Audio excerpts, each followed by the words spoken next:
In Flood Time, a short story by Rudyard Kipling. There is no getting over the river tonight, Sahib. They say that a bullock cart has been washed down already, and the eke that went over a half hour before you came has not yet reached the far side. Is the Sahib in haste? I will drive the Ford elephant in to show him. Oh hey, Mahout there in the shed.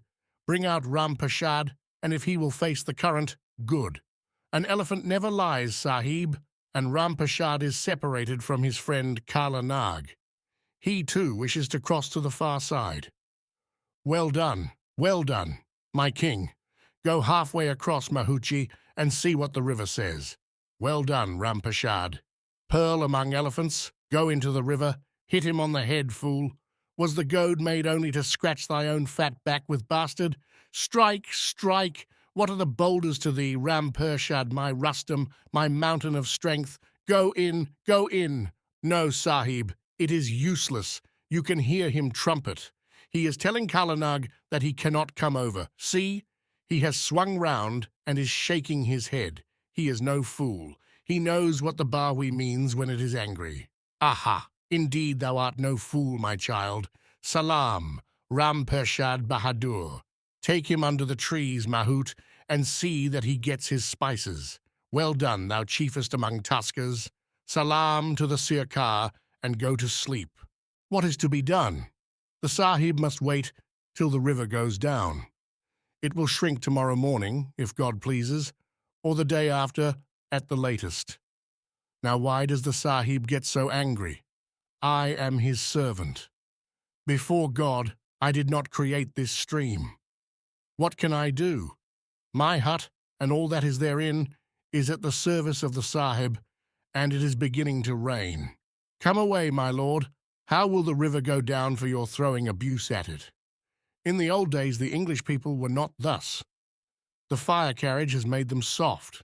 In the old days, when they drave behind horses by day or by night, they said naught if a river barred the way, or a carriage sat down in the mud. It was the will of God.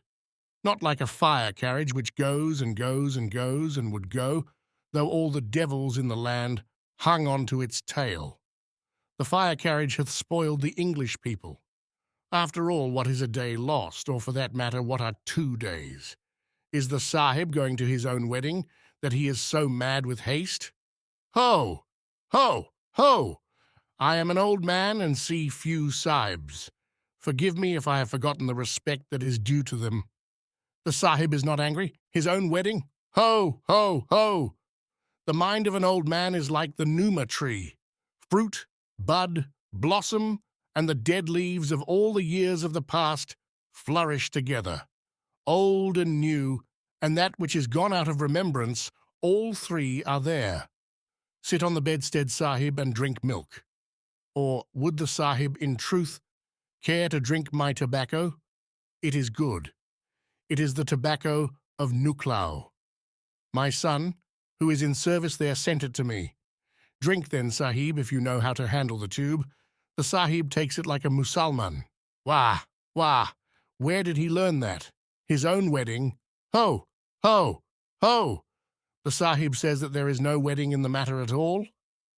Now is it likely that the Sahib would speak true talk to me, who am only a black man?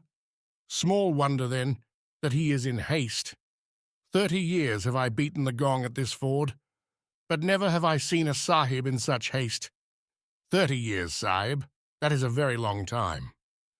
30 years ago this ford was on the track of the Banjaras, and I have seen 2,000 pack bullocks cross in one night. Now the rail has come, and the fire carriage says buzz, buzz, buzz, and 100 lakhs of Mawns slide across that big bridge. It is very wonderful, but the ford is lonely now that there are no Banjaras to camp under the trees. Nay, do not trouble to look at the sky without. It will rain till the dawn. Listen. The boulders are talking tonight in the bed of the river. Hear them. They would be husking your bones, Sahib, had you tried to cross.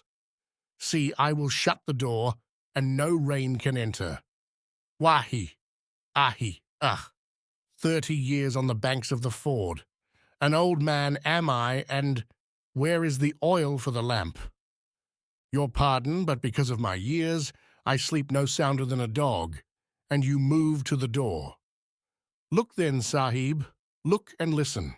A full half coze from bank to bank is the stream now. You can see it under the stars, and there are 10 feet of water therein. It will not shrink because of the anger in your eyes, and it will not be quiet on account of your curses. Which is louder, Sahib, your voice or the voice of the river? Call to it. Perhaps it will be ashamed. Lie down and sleep afresh, Sahib. I know the anger of the Bawi when there has fallen rain in the foothills. I swam the flood, once, on a night tenfold worse than this, and by the favour of God, I was released from death when I had come to the very gates thereof. May I tell the tale? Very good talk. I will fill the pipe anew. 30 years ago it was, when I was a young man and had but newly come to the ford. I was strong then, and the Banjaras had no doubt when I said, "This ford is clear." I have toiled all night up to my shoulder blades in running water amid 100 bullocks mad with fear, and have brought them across, losing not a hoof. When all was done, I fetched the shivering men, and they gave me for reward the pick of their cattle, the bell bullock of the drove. So great was the honour in which I was held. But today, when the rain falls and the river rises, I creep into my hut and whimper like a dog. My strength is gone from me. I am an old man, and the fire carriage has made the ford desolate. They were wont to call me the strong one of the Bawi. Behold my face, Sahib. It is the face of a monkey. And my arm, it is the arm of an old woman. I swear to you, Sahib, that a woman has loved this face and has rested in the hollow of this arm. 20 years ago, Sahib. Believe me, this was true talk. 20 years ago. Come to the door and look across. Can you see a thin fire very far away down the stream? That is the temple fire in the shrine of Hanuman of the village of Patira. North, under the big star, is the village itself, but it is hidden by a bend of the river. Is that far to swim, Sahib? Would you take off your clothes and adventure? Yet I swam to Patira, not once but many times, and there are muggers in the river too. Love knows no caste, else why should I, a Musalman and the son of a Musalman, have sought a Hindu woman, a widow of the Hindus, the sister of the headman of Patira? But it was even so. They of the headman's household came on a pilgrimage to Mutra, when she was but newly a bride. Silver tires were upon the wheels of the bullock cart, and silken curtains hid the woman. Sahib, I made no haste in their conveyance, for the wind parted the curtains, and I saw her. When they returned from pilgrimage, the boy that was her husband had died, and I saw her again in the bullock cart. By God, these Hindus are fools. What was it to me whether she was Hindu or Jain, scavenger, leper, or hole? I would have married her and made her a home by the ford.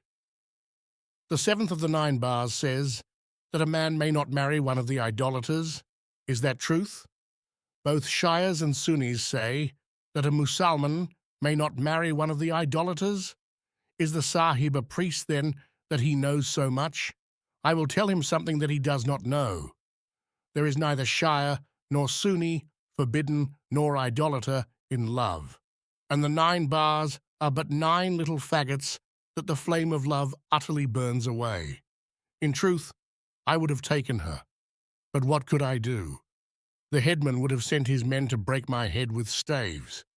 I was not, afraid of any 5 men, but against half a village who can prevail. Therefore it was my custom, these things having been arranged between us twain, to go by night to the village of Patira, and there we met among the crops, no man knowing aught of the matter. Behold now, I was wont to cross here, skirting the jungle to the river bend where the railway bridge is, and thence across the elbow of land to Patira. The light of the shrine was my guide when the nights were dark. That jungle near the river is very full of snakes, little karates that sleep on the sand. And moreover, her brothers would have slain me had they found me in the crops. But none knew save she and I, and the blown sand of the riverbed covered the track of my feet. In the hot months it was an easy thing to pass from the ford to Patera, and in the first rains, when the river rose slowly, it was an easy thing also. I set the strength of my body against the strength of the stream, and nightly I ate in my hut here and drank at Patera yonder. She had said that one Heroism Singh, a thief, had sought her, and he was of a village up the river, but on the same bank. All Sikhs are dogs, and they have refused in their folly that good gift of God, tobacco. I was ready to destroy Heroism Singh that ever he had come nigh her, and the more because he had sworn to her that she had a lover, and that he would lie in wait and give the name to the headman unless she went away with him. What curs are these Sikhs? After that news I swam always with a little sharp knife in my belt, and evil would it have been for a man had he stayed me. I knew not the face of Heroism Singh, but I would have killed any who came between me and her. Upon a night in the beginning of the rains, I was minded to go across to Patera, albeit the river was angry. Now the nature of the Bawi is this, Sahib. In 20 breaths it comes down from the hills, a wall 3 feet high, and I have seen it, between the lighting of a fire and the cooking of a chupati, grow from a runnel to a sister of the Jumna. When I left this bank, there was a shoal a half-mile down, and I made shift to fetch it and draw breath there ere going forward, for I felt the hands of the river heavy upon my heels. Yet what will a young man not do for love's sake? There was but little light from the stars, and midway to the shoal, a branch of the stinking deodar tree brushed my mouth as I swam. That was a sign of heavy rain in the foothills and beyond, for the deodar is a strong tree, not easily shaken from the hillsides. I made haste, the river aiding me, but ere I had touched the shoal, the pulse of the stream beat, as it were, within me and around, and behold, the shoal was gone, and I rode high on the crest of a wave that ran from bank to bank. Has the Sahib ever been cast into much water that fights and will not let a man use his limbs? To me, my head upon the water, it seemed as though there were naught but water to the world's end, and the river drave me with its driftwood. A man is a very little thing in the belly of a flood, and this flood, though I knew it not, was the great flood about which men talk still. My liver was dissolved, and I lay like a log upon my back in the fear of death. There were living things in the water, crying and howling grievously, beasts of the forest and cattle, and once the voice of a man asking for help. But the rain came and lashed the water white, and I heard no more save the roar of the boulders below and the roar of the rain above. Thus I was whirled downstream, wrestling for the breath in me. It is very hard to die when one is young. Can the Sahib, standing here, see the railway bridge? Look, there are the lights of the mail train going to Peshawar. The bridge is now 20 feet above the river, but upon that night, the water was roaring against the lattice work, and against the lattice came I feet first. But much driftwood was piled there and upon the piers, and I took no great hurt. Only the river pressed me as a strong man presses a weaker. Scarcely could I take hold of the lattice work and crawl to the upper boom. Sahib, the water was foaming across the rails a foot deep.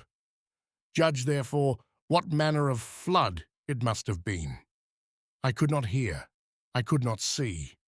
I could but lie on the boom and pant for breath. After a while the rain ceased, and there came out in the sky certain new-washed stars, and by their light I saw that there was no end to the black water as far as the eye could travel, and the water had risen upon the rails. There were dead beasts in the driftwood on the piers, and others caught by the neck in the latticework, and others not yet drowned who strove to find a foothold on the latticework. Buffaloes and kine and wild pig, and deer, one or two, and snakes and jackals passed, all counting. Their bodies were black upon the left side of the bridge, but the smaller of them were forced through the latticework and whirled downstream. Thereafter the stars died, and the rain came down afresh, and the river rose yet more, and I felt the bridge begin to stir under me as a man stirs in his sleep ere he wakes. But I was not afraid, Sahib. I swear to you that I was not afraid, though I had no power in my limbs. I knew that I should not die till I had seen her once more. But I was very cold, and I felt that the bridge must go. There was a trembling in the water, such a trembling as goes before the coming of a great wave, and the bridge lifted its flank to the rush of that coming, so that the right lattice dipped under water and the left rose clear. On my beard, Sahib, I am speaking God's truth. As a Mirzapur stoneboat careens to the wind, so the Barwi bridge turned, thus and in no other manner. I slid from the boom into deep water, and behind me came the wave of the wrath of the river. I heard its voice and the scream of the middle part of the bridge as it moved from the piers and sank, and I knew no more till I rose in the middle of the great flood. I put forth my hand to swim, and lo, it fell upon the knotted hair of the head of a man. He was dead, for no one but I, the strong one of Barwi, could have lived in that race. He had been dead full 2 days, for he rode high, wallowing, and was an aid to me. I laughed then, knowing for a surety that I should yet see her and take no harm. And I twisted my fingers in the hair of the man, for I was far spent, and together we went down the stream, he the dead and I the living. Lacking that help, I should have sunk. The cold was in my marrow, and my flesh was ribbed and sodden on my bones. But he had no fear, who had known the uttermost of the power of the river, and I let him go where he chose. At last, we came into the power of a side current that set to the right bank, and I strove with my feet to draw with it. But the dead man swung heavily in the whirl, and I feared that some branch had struck him, and that he would sink. The tops of the tamarisk brushed my knees, so I knew we were come into floodwater above the crops, and after I let down my legs and felt bottom, the ridge of a field, and after the dead man stayed upon a knoll under a fig tree, and I drew my body from the water rejoicing. Does the Sahib know whither the backwash of the flood had borne me? To the knoll which is the eastern boundary mark of the village of Patira, no other place. I drew the dead man up on the grass for the service that he had done me, and also because I knew not whether I should need him again. Then I went, crying thrice like a jackal, to the appointed place which was near the byre of the headman's house. But my love was already there, weeping. She feared that the flood had swept my hut at the Barwi ford. When I came softly through the ankle-deep water, she thought it was a ghost and would have fled. But I put my arms round her, and I was no ghost in those days, though I'm an old man now. Ho, ho, dried corn in truth, maize without juice. Ho, ho. Footnote. I grieve to say that the warden of Barwi Ford is responsible here for 2 very bad puns in the vernacular. R.K. I told her the story of the breaking of the Barwi Bridge, and she said that I was greater than mortal man, for none may cross the Barwi in full flood, and I had seen what never man had seen before. Hand in hand we went to the knoll where the dead lay, and I showed her by what help I had made the ford. She looked also upon the body under the stars, for the latter end of the night was clear, and hid her face in her hands, crying, "It is the body of Hiranam Singh." I said, "The swine is of more use dead than living, my beloved." And she said, "Surely, for he has saved the dearest life in the world to my love. Nonetheless, he cannot stay here, for that would bring shame upon me." The body was not a gunshot from her door. Then said I, rolling the body with my hands, "God hath judged between us, Hernam Singh, that thy blood might not be upon my head. Now, whether I have done thee a wrong in keeping thee from the burning ghat, do thou and the crows settle together." So I cast him adrift into the floodwater, and he was drawn out to the open, ever wagging his thick black beard like a priest under the pulpit board. And I saw no more of Hernam Singh. Before the breaking of the day, we two parted, and I moved towards such of the jungle as was not flooded. With the full light, I saw what I had done in the darkness, and the bones of my body were loosened in my flesh, for there ran 2 chaos of raging water between the village of Patira and the trees of the far bank, and in the middle, the piers of the Bahui bridge showed like broken teeth in the jaw of an old man. Nor was there any life upon the waters, neither birds nor boats, but only an army of drowned things, bullocks and horses and men, and the river was redder than blood from the clay of the foothills. Never had I seen such a flood. Never since that year have I seen the like. And, O Sahib, no man living had done what I had done. There was no return for me that day.